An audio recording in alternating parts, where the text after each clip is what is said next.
Hamas Hamas के जो terrorist हैं, ये हमने देखा हुआ है कि ये जो गाज़ा स्ट्रिप से जो वो रिक्रूट्स करते हैं या दूसरे तीसरे कंट्रीज से रिक्रूट करते हैं हमास के लिए फ़ाइट करने के लिए, ये बहुत ज़्यादा सरेंडर के नहीं, वो जिहाद के मोड में होते हैं, जैसे अफ़गानिस्तान में हमने देखा है।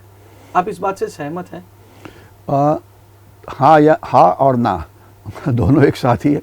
कारण मैं बताता हूँ आपको। हमास के जो दहशतवादी है उसको हम दो हिस्सों में बांट सकते हैं। एक तो हायर लेवल लीडरशिप जिसमें उनकी पॉलिटिकल लीडरशिप भी है, दूसरा मिडिल लेवल लीडरशिप और तीसरा जो ज़मीन के ऊपर हल्ला कर रहे हैं। आज का हालात यह है कि almost 95% of higher level leadership जो हमास की है वो गाज़ा में नहीं है, वो ओमान में है। वो जगह का नाम मैं भूल रहा हूँ, वहाँ पे वो होटलों में रह रहे हैं। और इनके जो क्या बोलते हैं, जो रिलेशंस है, जो टॉप लीडरशिप के जो फैमिलीज़ है, ये सभी बाहर होटलों में रह रहे हैं। एग्जैक्टली मुझे याद आता है कश्मीर में जो हुर्रियत कॉन्फ्रेंस होती थी, उनके बच्चे अमेरिका में पढ़ते थे और बाकी लोगों को जो ज़मीन पे बेचारे जो गरीबों के बच्चे हैं उनको बोलते थे कि पत्थर फेंको आप। एग्जैक्टली वही हो रहा था अर्बन नक्सल्स के बारे में कि नक्सल ये जो बड़े नक्सल्स हैं वो खुद मुंबई में बैठे रहेंगे और लड़ाई के लिए कौन जाएगा, जो जंगलों में रहते आदिवासी। तो आज ये लीडरशिप सब बाहर है। और अगर आप देखेंगे तो पिछले 12 दिन में ऑलमोस्ट पोलिट ब्यूरो जो उनका है वो आधा डिस्ट्रॉय हो गया है। और जो टॉप 15-20 लीडर है उसमें से 6 या 7 मारे गए, यानी कि 50% मारे गए हैं। अभी तो वो तो मारे जाएंगे ही, क्योंकि उनको तो कहीं ना कहीं पकड़ ही लेंगे।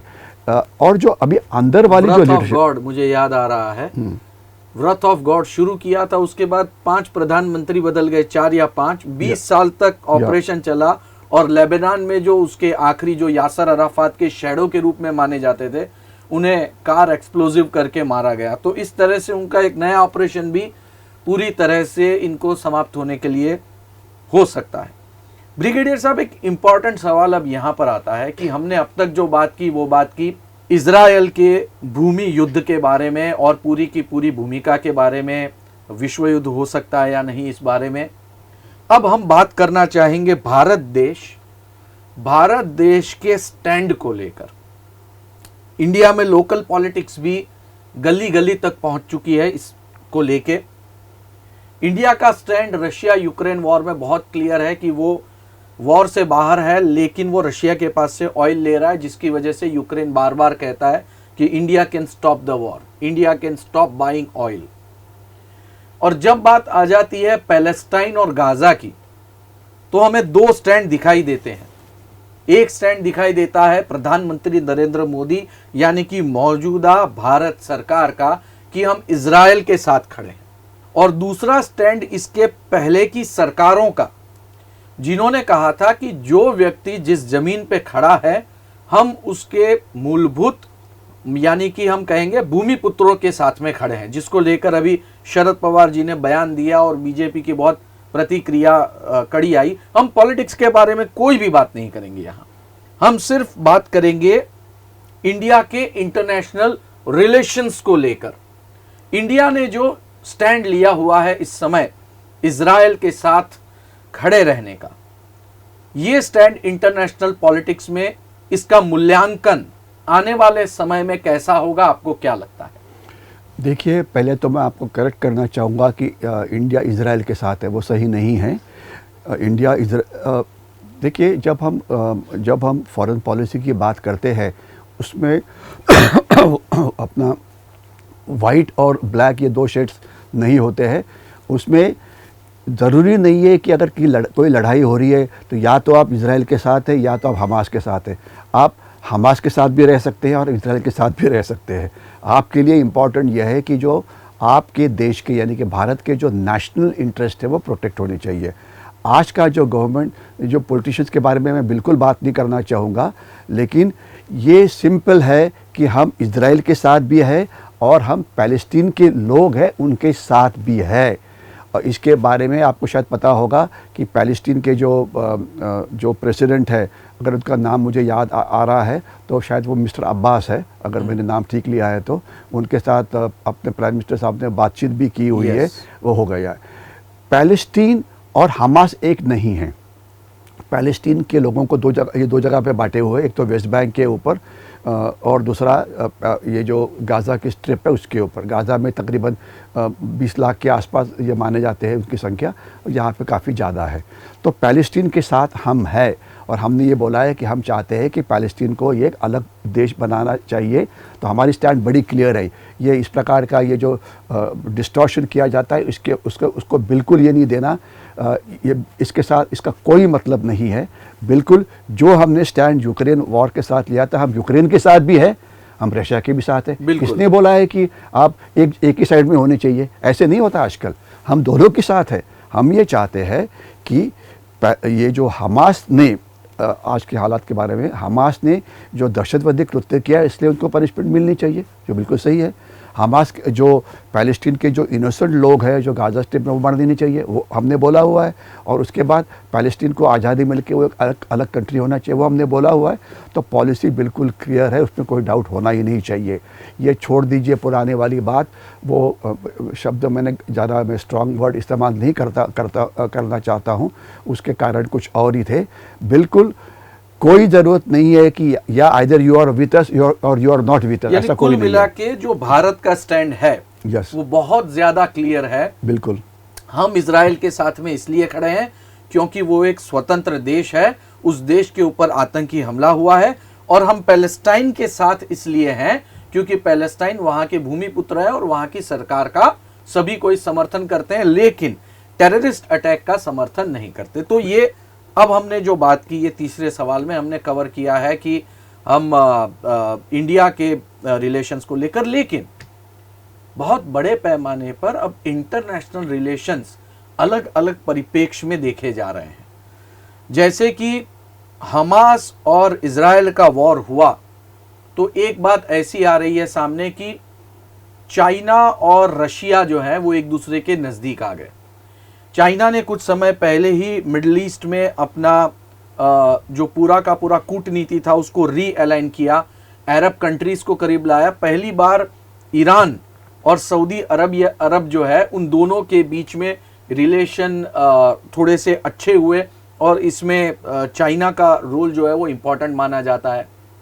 रशिया जो है वो इस हमलों को लेकर नाराज है और वो यूनाइटेड स्टेट्स की जो पॉलिसी है इजराइल को लेकर वो बुरी पॉलिसी और खराब पॉलिसी को जिम्मेदार मानते हैं।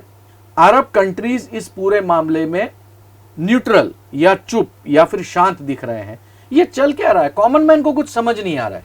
ब्रिगेडियर साहब, कॉमन मैन को आप कॉमन मैन की लैंग्वेज में ये इंटरनेशनल पॉलिटिक्स समझाइए, ये कंट्रीज ऐसा क्यों कर रहे हैं? देखिए, हर एक कंट्री जब अपनी फॉरेन पॉलिसी को इस्तेमाल करता है तो वो अपने अपने जो नेशनल इंटरेस्ट है उसका वो रक्षण करना चाहता है। हर एक के ये इंटरेस्ट अलग अलग होते हैं।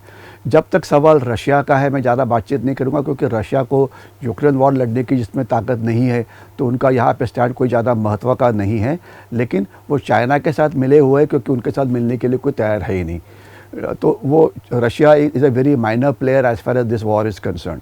जब तक सवाल चाइना का है, चाइना इकोनॉमी बड़ी यह है, उनकी इकोनॉमी स्लो डाउन तो ज़रूर हो रही है, उनको काफ़ी सारे प्रॉब्लम्स है, उनके इंटरनल डिस्टर्बेंसेस बहुत ज़्यादा है, उनके डिफेंस मिनिस्टर मिसिंग हो गए हैं, जो चाइना का बड़ा आदमी सब मिसिंग हो जाते हैं, वो अपना आप में एक अलग विषय है। चाइना की बहुत सीरियस प्रॉब्लम्स है, ओके। और आज हम जिस बात कर रहे हैं, आज ही मेरे ख्याल से चाइना का जो बेल्ट एंड रोड इनिशिएटिव नाम की जो कॉन्फ्रेंस हुई थी उसका आज का 10th एनिवर्सरी चल रहा था, जिसके लिए काफ़ी कंट्रीज़ आए थे, but that has been a very big failure.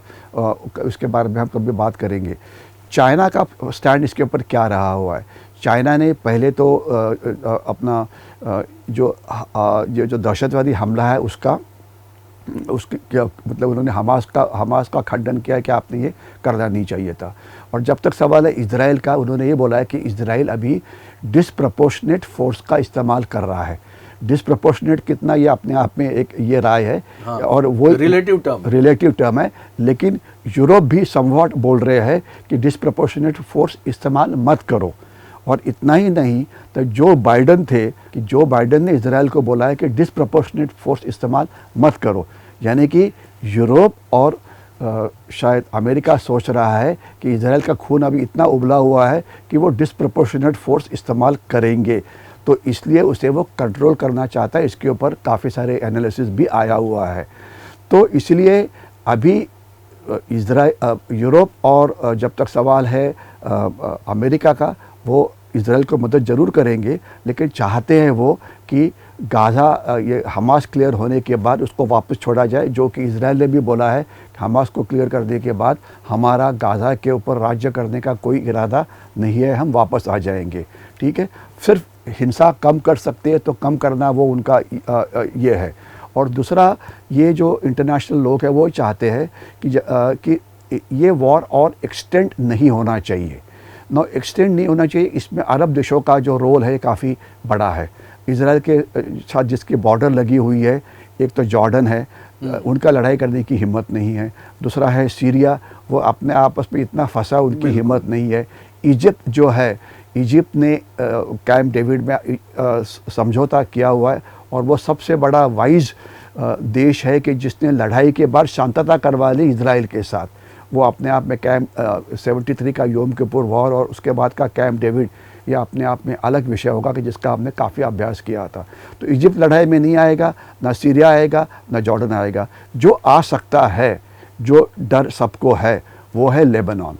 Lebanon की कोई आर्मी खास नहीं है, आर्मी तो बहुत छोटी है, लेकिन जो उनका जो दहशतवादी गठ है हिजबुल्लाह, ये माना जाता है ये काफ़ी ज़्यादा पावरफुल है, क्योंकि उसको मदद काफ़ी मिली है, क्योंकि लेबनान की बॉर्डर तो कोई सील नहीं कर सकता, उनके पास टर्की की बॉर्डर वगैरह है वगैरह, तो उनको जो शस्त्र का जो पुरौठा है वो सेफ रूट से आ सकता है। वैसे लेबनान की लैंड को हमने हमेशा से देखा है कि वो एंटी इजराइल के लिए हमेशा यूज होती है। हमास आज है, उसके पहले ब्लडी सितंबर भी हुआ, सब जगह पे लेबनान। अभी भी अगर हम वॉर की बात करें तो इजराइल ने लेबनान में कई जगहों पर जो है मिसाइलें फेंकी हैं। बिल्कुल सही बात है आपकी, क्योंकि लेबनान सरकार का हिजबुल्लाह ग्रुप के ऊपर कंट्रोल नहीं है, और हिजबुल्लाह ग्रुप की जो बेसिस है वहाँ से वो मिसाइल फायर कर रहे हैं, वहाँ से वो ड्रोन भेज रहे हैं, और जहाँ जहाँ पे उनको पता है इजराइल उसको डिस्ट्रॉय कर रहा है। लेकिन वही बात है कि डिटेक्शन वो पूरा कर नहीं पाएंगे, और उसमें से काफ़ी सारे बेसिस ये अर्बन एरियाज़ में होंगे, जहाँ अगर वो इजराइल हमला करता है तो लेबनान के लोग मारे जाएंगे।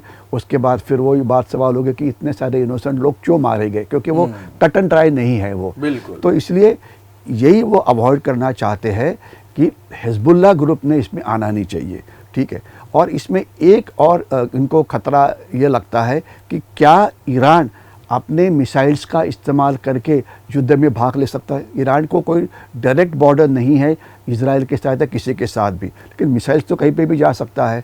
लेकिन अभी अगर आप देखेंगे तो ये जो बेड़ा इनका आ रहा था अपना यूएसए का, दो उनके विमान एयरक्राफ्ट कैरियर्स है, एक है आइसेनहोवर और दूसरा है फोर्ड, तो उनके आसपास कहीं मिसाइल्स फायर हुए हैं।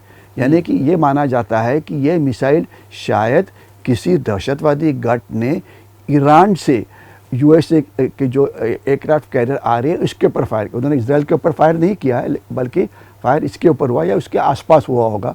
एग्जैक्टली क्या है वो आप बता नहीं सकते हैं, क्योंकि थोड़ा सा बढ़ा के भी बताते हैं यूएसए वाले या ईरान वाले भी थोड़े बढ़ा के बताएंगे कि हमने हमला किया, जबकि उनका डायरेक्ट हमला करने की हिम्मत नहीं है। बट ज़रूर थ्रेटनिंग वाला बात तो ज़रूर दिखाएंगे वो कि भाई हम मिसाइल यहाँ तक फायर कर सकते हैं, आप बेटर बी केयरफुल।